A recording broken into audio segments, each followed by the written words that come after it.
Welcome to this training session on building resilience.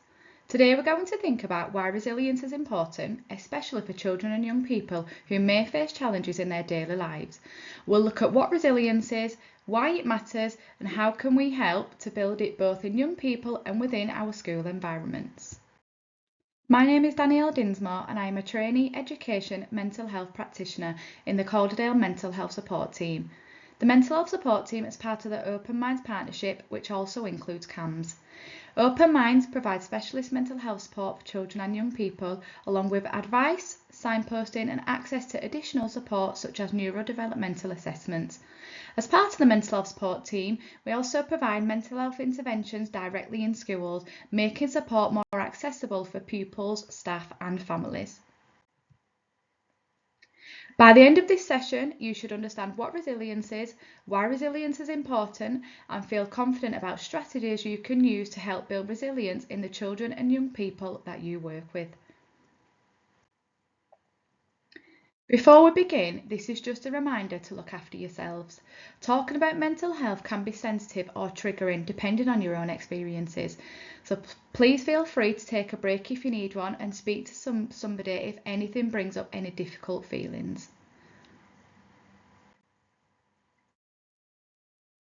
Before we begin, here is a short video from the Samaritans which helps to set the scene for today's training. Please pause here and follow the link to watch the video. It helps to highlight some of the challenges young people experience, such as bullying, social pressures, family difficulties and anxiety. Also emphasises why resilience is so important. Here are a few definitions of resilience. Please take a moment to read through them. The important point I'd like to highlight is that resilience isn't a special trait that young people either have or they don't have. It's something that develops over time through support, relationships and real life experiences. Resilience is about adapting well in the face of adversity.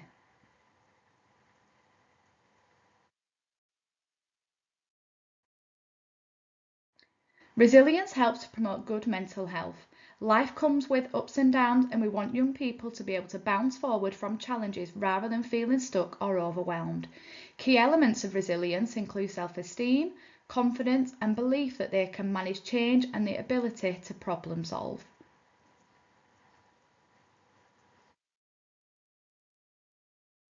Next, we're going to watch a short section of this TED Talk. This clip focuses on the importance of connection and belonging in building resilience. Please pause here and watch the clip from 11 minutes 50 seconds to 15 minutes 40 seconds.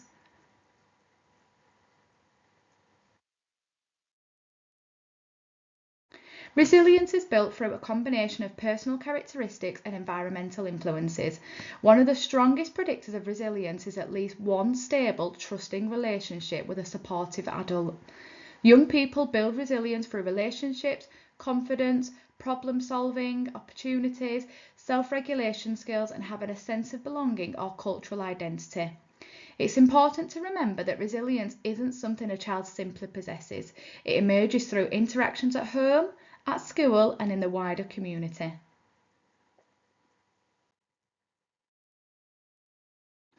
This video explains the science behind resilience, how the brain adapts, how stress affects development and how supportive relationships act as buffers. Please pause here to watch this short clip.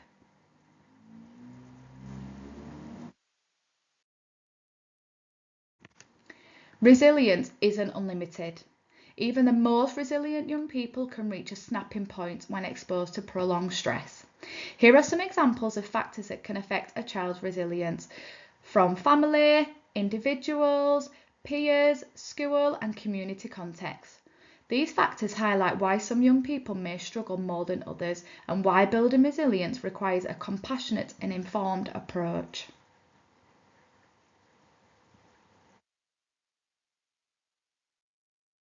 Resilient young people are more likely to develop positive relationships, be hopeful, ask for help when they need it, and develop healthy coping strategies. They are also more likely to have stronger self-esteem, understand their emotions, and feel able to overcome challenges and learn from mistakes.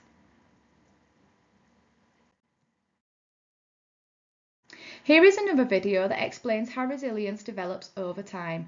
It reinforces a message that resilience grows through relationships, support and opportunities to build coping and problem-solving skills.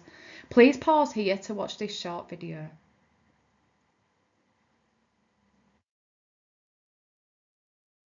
This is a resilience framework which outlines 5 key areas that support resilience: basics, belonging, learning, coping and self-core. They are ordinary, everyday things that collectively help young people to develop resilience. It's also important to remember that some young people may have experienced trauma or adversity, meaning we need to approach resilience building gently and avoid creating a sense of failure if progress feels slower.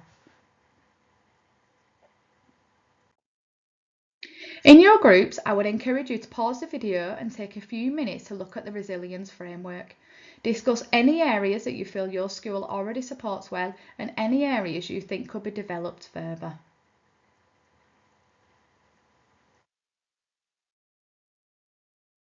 We're now going to look more closely at how schools can help develop resilience within each of the 5 areas of the framework. The first area is basics. These are the foundations that young people need to feel safe and ready to learn. In a school setting, this includes having a safe, comfortable classroom environment, opportunities for exercise, healthy routines, and understanding sleep and diet. Simple things like creating a calm space, teaching budgeting, or exploring healthy habits can make a big difference. Feeling safe and secure helps pupils to manage stress and engage more effectively in their learning.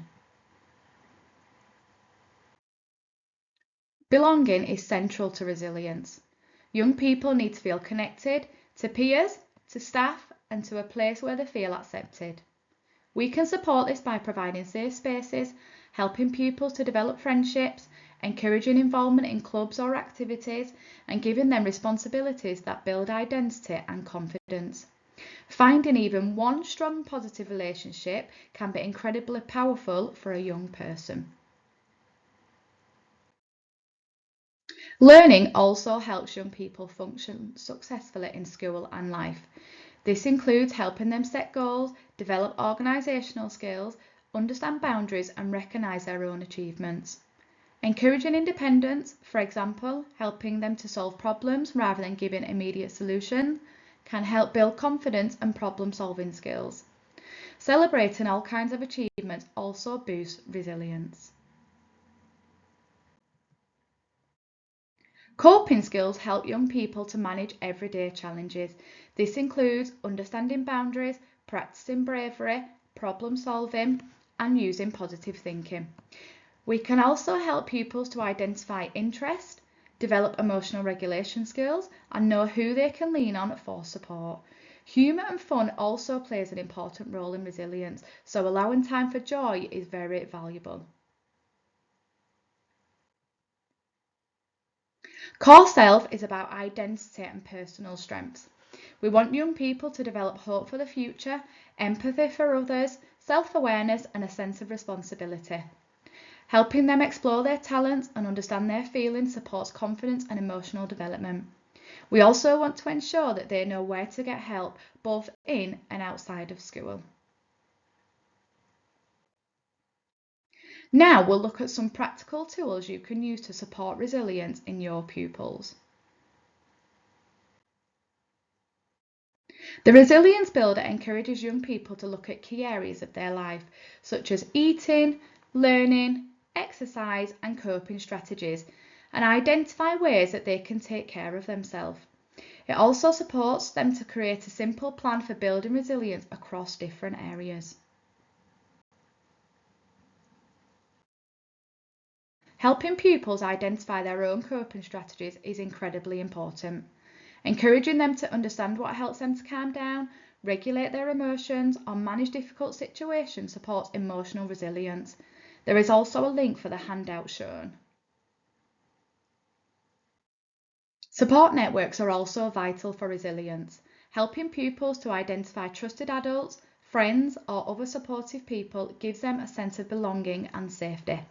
There is a link here for the handout shown, and this activity helps to encourage young people to think about who supports them and in what ways. Teaching problem-solving skills helps young people to navigate stressful situations more effectively. Encouraging them to think of solutions, identify who can help, try their plan, and then review it helps to build confidence and adaptability. Positive self-talk and affirmations can help challenge negative thinking and build self-esteem. Things like gratitude jars and similar activities help young people to reflect on positive experiences, which they can return to when they're feeling low.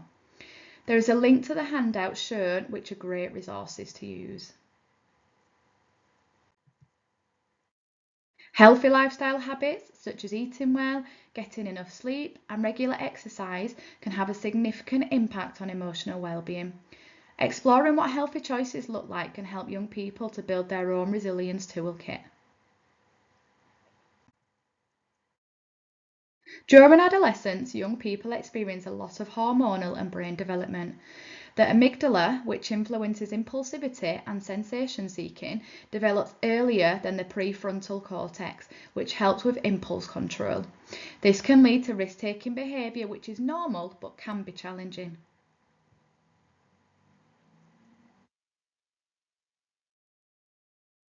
Teenagers are also better at understanding social risks, such as losing friends or feeling embarrassed, which can guide their choices. We can help by discussing the consequences of behaviour, highlighting positive peer examples, and being patient, as young people are more likely to listen to peers rather than adults. I would encourage you to pause the video at this point and think about the following. Thinking back to the beginning of the session, would you change how you originally defined resilience? Is there anything new you would add? And is there anything you feel you could do more of in your school to support resilience?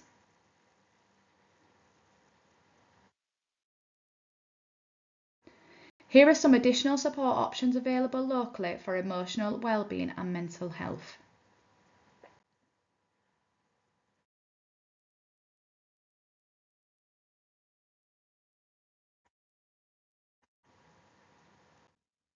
If a child is in a mental health crisis, it's important that we remain calm and supportive.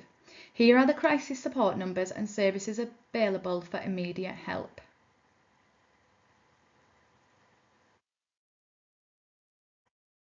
The next two slides outline what makes a good referral to Open Minds and what information is the most helpful. They also describe what happens once a referral is submitted and how urgent cases are handled.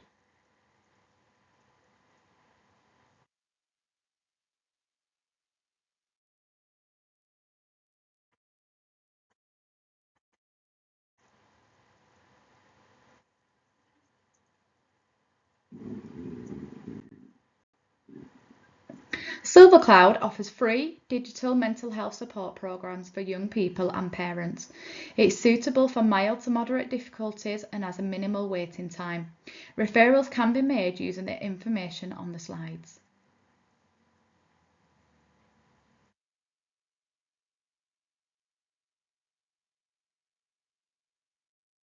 Here are some additional services that support areas such as sexual health, identity, drugs and alcohol, careers, SEND support and recovery from trauma.